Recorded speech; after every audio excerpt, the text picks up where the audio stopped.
If he beat Canelo, he the baddest motherfucker in the last 30 years. Why? What's the status of that? We will see maybe next month, next 2 months, let's see. Of course. I know you're serious, but I've got to ask you for the people that are watching. Of course Are I'm you serious. confident that that fight is a fight that you can win?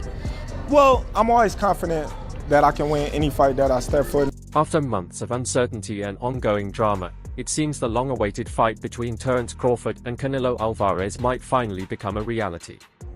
This highly anticipated matchup has been a subject of much speculation in the boxing world, with failed negotiations and various obstacles along the way. However, recent reports suggest that the moment for this mega fight may be drawing near. According to multiple sources, Canelo Alvarez, the reigning Mexican champion, is planning to defend his 168-pound titles in May 2025 against a formidable opponent. Terence Crawford is among the frontrunners for this bout. Boxing outlet Telesa PBLA recently tweeted, "Everything indicates that Saul Canelo Alvarez's next fight will take place in May or June 2025. Although the opponent is yet to be confirmed, many believe it will be Terence Crawford. For Canelo, this fight is more than just a title defense, it's an opportunity to secure a high-profile match that could draw massive pay-per-view numbers. While he previously dismissed the idea of fighting Crawford, due to the significant weight difference, he now appears more open to the idea, as long as the financial terms are right. Canelo addressed the rumors, saying, "I'm in, why not? Don't get me wrong, he's a great fighter, but for me, in my weight class, it's an easy fight. Easy money." This shift in Canelo's stance, after previously rejecting talks of facing Crawford, has sparked speculation that this long-anticipated clash could finally happen. Crawford, on the other hand, has consistently expressed his desire to face Canelo. In a recent interview, he reiterated his eagerness to step into the ring with the Mexican champion, despite no official offers yet. For Crawford, this fight represents a chance to cement his legacy as one of the greatest of his era. With both fighters seemingly open to the idea, fans are eagerly awaiting official confirmation. Could 2025 finally bring this super fight to life? Only time will tell. We shall see, you know, who knows? That smile's telling me something else, bro. I think it might be on the line, no? I'm just saying, man, we can't say it's not gonna happen, we can't say that it is, so, you know, let's all just wait and see. Of course. I know you're serious, but I've got to ask you for the people that are watching. Of course Are I'm you serious. confident that that fight is a fight that you can win? Well, I'm always confident that I can win any fight that I step foot in the ring. Terence Crawford has been outspoken about his desire for a fight with Canelo Alvarez. While he may not view Canelo as the greatest challenge in the sport, he recognizes the monumental significance this fight holds for his legacy. Having achieved great success in boxing already, Crawford sees a potential victory over Canelo as a way to further solidify his place in history. Beating Canelo, one of boxing's most revered champions, would elevate him as the undisputed best not only in his division but across the sport as a whole. Say I'm chasing Canelo, you know, I think that's a broad statement. I just want the opportunity, you know, to fight the best fighter in my generation that's out there. You know, he's the most accomplished fighter in today's sports of boxing, other than myself. And I would just, you know, just like to, you know, fight another great. That's it. That's all. You know, if the fight, you know, happens, I think it'll be the biggest fight in the sport of boxing today. You know, Canelo is a big, strong competitor. He's a great fighter. He's a future Hall of Famer, and that's what we in the game for, is to leave a legacy that will last, surpass our life. Crawford has also addressed the criticism that his smaller size would make him an easier opponent for Canelo. He emphasized that this is nothing new, as he has often faced similar doubts throughout his career. Despite the skeptics, Crawford remains confident, stating that on fight night, he will dismantle Canelo and prove his superiority, regardless of the challenges posed by this long-awaited showdown. I ain't gonna break it down to you. You know what I mean? Strategy is leaving with my hand, you know, rolls and everybody mouth dropping. That's how I can, you know, sums it up in a little bit of, your answer right there. I'm the type of fighter that I make adjustments on the fly. So along my whole career, I do what's necessary to get the job done and secure a victory. And I feel like in the Canelo fight, I would do everything within my will and my power to do. Although Crawford's focus is on the Canelo fight, he hasn't completely ruled out competing in the 154-pound division. With a resurgence in major boxing events over the past year, Crawford recognizes the opportunity to fight other top contenders in his weight class. Should the Canelo bout fall through, Crawford is prepared to turn his attention to the best available fighters in his division. Regardless of what happens, he plans to continue his career and achieve more in the sport. Additionally, Crawford has shown interest in fighting in Saudi Arabia, recognizing the growing role the region plays in hosting major boxing events. He believes such a venue could bring immense global attention to his future bouts. The fights out there at 154, you know, that's interesting me. That interests me. You know, like I said, the future is bright. The sport is going in the right direction. So we shall see where Terence Crawford leads. Who knows? You know, like I said, you know, we got to weigh our options and see what makes sense for Terence Crawford in his career. Greg Hackett, a renowned boxing coach, has closely followed Crawford's career and emphasized the resilience and talent that have defined his success. Hackett pointed out that Crawford has consistently defied expectations, proving doubters wrong at every turn. Dominating across 4 weight classes, Crawford's achievements have solidified his place as one of the best boxers of his generation. A lot of guys were supposed to beat him. A lot of guys were supposed to be too big for him, too fast, too strong. This one supposed to be too experienced, and he beat them all. All right, well now look at the game bold. People don't get it. He was being counted out like a long time ago. He kept winning. Beat a lot of ass. Hackett also reflected on the continual underestimation of Terence Crawford throughout his career. Notably, before his recent victories over Errol Spence Jr. and Israel Madrimov, many experts and fans predicted his defeat. Yet, Crawford repeatedly silenced the critics, rewriting his destiny with each victory. Classes and it's like a lot of times I was there, people was doubting him. They doubted him against Spence. They doubted him against Madrimov. Some people say he was too small. I heard him. When he fought Victor Postal, he was too small. When he fought Gamboa, he ain't know it. Hackett further acknowledged Crawford's incredible achievements while remaining undefeated. While other top fighters like Gervonta, Tank, Davis have their unique strengths, Crawford's unparalleled skill set, superior boxing IQ, and relentless drive make him, in Hackett's view, the undisputed #1 pound-for-pound fighter of this era.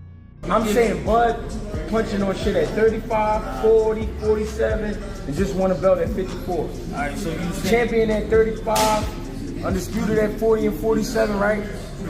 And then won another belt at 54. All right, so still undefeated. Fighting him. No, take a beast, but pound for pound, I think Bud. I give it Bud. So you saying Bud #1? When asked about the potential Crawford versus Canelo matchup, Hackett boldly stated that defeating Canelo, widely considered one of the greatest fighters of this generation, would not only confirm Crawford's place at the top but also make him the greatest boxer of the last 3 decades. Canelo, be #1 forever. If he beat Canelo, he the baddest motherfucker in the last 30 years. His Excellency Turki Alalshik, a close friend and supporter of Crawford, expressed his desire to help Crawford achieve GOAT status. Alalshik shared that once his current projects conclude, he plans to arrange a major fight for Crawford, possibly later this year. Addressing rumors about Crawford's injury, Alalshik confirmed that Crawford had mentioned it during their last meeting but reassured fans that Crawford was following a strict rehabilitation program under the guidance of top trainers and medical professionals to ensure his full recovery before the fight. Coming back, what are the plans for him? I think he's injured now. We are planning to have something with him. I will discuss with him maybe in January. I see him last week in Hamburg. He said he's have a little injured, and he's starting to rehab now and training again. And we hope to. He's one of our plan to see him fight in 25. In the same interview, Alalshik discussed plans for potentially hosting another major event in Riyadh season, this time in the US. The event would be under the banner of Alvarez's personal venture, the ring, giving him more creative and logistical control over the event's execution.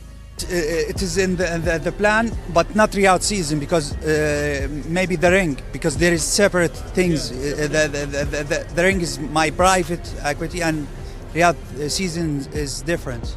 I have a plan for the ring in American. Despite initial hesitations, Alvarez now seems more committed than ever to organizing a showdown between Canelo Alvarez and Terence Crawford. He reiterated his ongoing negotiations with Canelo's team and hinted at an official announcement soon. Alvarez encouraged fans to remain patient as the final stages of negotiation unfold. He wants this fight, and I want to see maybe next month, next 2 months. However, not all experts are as enthusiastic about this potential fight. Boxing trainer Andre Rozier believes that the recent rematch between Alexander Usyk and Tyson Fury has not only dethroned Crawford as the number 1 pound-for-pound fighter but also positioned Usyk as the greatest boxer of this era. Rozier suggested that if Crawford wants to reclaim his position, he should move up in weight and challenge a formidable opponent, although he expressed skepticism about this idea. Instead, Rozier believes Crawford should focus on dominating the 154-pound division, where he sees a wealth of untapped talent. The only thing he could possibly do at this point to regain that status is to beat someone of note in another weight class, and I think 54 is going to be enough for him. Him going up to fighting, quote unquote, if it should happen, Canelo, I don't see that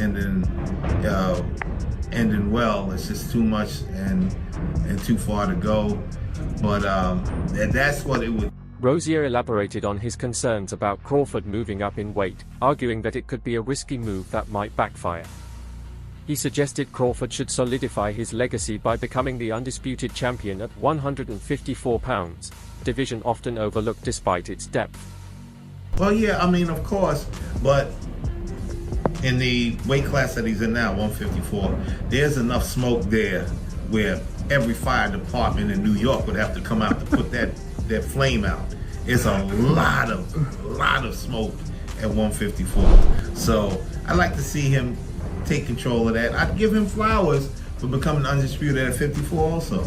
But I think that's going to be a tough task. There's some really exceptional 154 pounders now, and they keep knocking it out. So I think, it would be a monumental climb to go up to 68 when this. Famed sports analyst Stephen A. Smith weighed in on the potential Crawford vs. Canelo fight, predicting that Canelo would likely win, not due to a lack of skill on Crawford's part, but because Crawford doesn't possess the same power as the Mexican champion. Smith pointed to Canelo's dominant performances against Jermall Charlo and Caleb Plant as evidence of his ability to control the ring and break his opponent's rhythm, making him tough to beat. My concern is that he won't hurt Canelo. And if he doesn't hurt Canelo and can't hurt Canelo, then Canelo keeps coming. Similar to how he stalked Charlo, how he stalked, once he had Plant hurt, he chased after him. Canelo is a very powerful individual who can get exposed by a boxer because every shot he throws, he's trying to make it a power. While acknowledging Canelo's power, Smith also praised Crawford's strengths, especially his technical prowess and ability to outmaneuver opponents. Crawford's exceptional ring IQ allows him to adjust his tactics mid-fight, countering opponents with calculated precision. What I think my initial reaction would be to say that I think that Crawford would be the superior boxer, as great as Canelo is, as seasoned as he is with 65 fights, if I recall, on his record. He's phenomenal. But Crawford is something special. I think that he's a better pure boxer. I think boxing-wise, he's going to give Canelo fit. Smith concluded that Crawford's best chance to defeat Canelo would be to outbox him early, avoiding a defensive strategy. He warned that if Canelo gains confidence, he could take full control of the fight, making it nearly impossible for Crawford to turn the tide. Can Crawford hurt him? I would pick Crawford to win if he can box and stay away. I don't believe he can hurt Canelo. And if Canelo catches him, it could be trouble. It would be a very interesting fight. I just believe that Crawford hasn't been in the ring with anybody this powerful. And I'm wondering whether he could stay away. Again, Crawford is the superior boxer. But if he can't hurt Canelo, you can't keep him off of him. And that's where the problem is. Smith also touched on Crawford's motivations, revealing that the fighter's ultimate goal is to leave a lasting legacy in boxing. Although he still enjoys the thrill of competing, Crawford is focused on becoming one of the greatest champions in the sport's history. Smith suggested that Crawford's reluctance to fight top contenders at 154 pounds, like Vigil Ortiz Jr., Jaron Boots Ennis, and Jermell Charlo, might stem from a desire to avoid high-risk bouts that could hurt his legacy. He says it's a legacy fight. He thinks about Tommy Hitman Hearns and Sugar Ray Leonard and others moving up in weight, and he believes he can do the same, and he wants to do the same against a fighter the caliber of Canelo Alvarez, which is why we haven't really seen him in the ring against anybody else, because he doesn't want anybody else. He wants the major fight. He has every right to want to avoid getting in the ring with risky fighters like Boots Ennis or Charlo or Ortiz or anybody else, because he wants. Smith further highlighted the obstacles Crawford has faced in securing high-profile fights. Despite his dominance in the ring, Crawford has often been overlooked due to politics within boxing, with biased promoters and stakeholders limiting his opportunities. And you don't like it because Charlo is there and others for him to fight. On the other hand, you have to look at him and say, wait a minute, he is 35, 36 years old, he's been around the game a long time. He was denied his shine a long time because people didn't want to get in the ring with him. To put himself in this position where he gets to prevent people now, to avoid people now, after spending so many years of watching people avoid him. Unfortunately, that's the business of boxing. He's a victim of it, not a villain in it. What are your thoughts on the potential Canelo versus Crawford fight? Will it actually happen, or are these just rumors? And if the fight does take place, who do you think will come out on top? Share your thoughts in the comments below.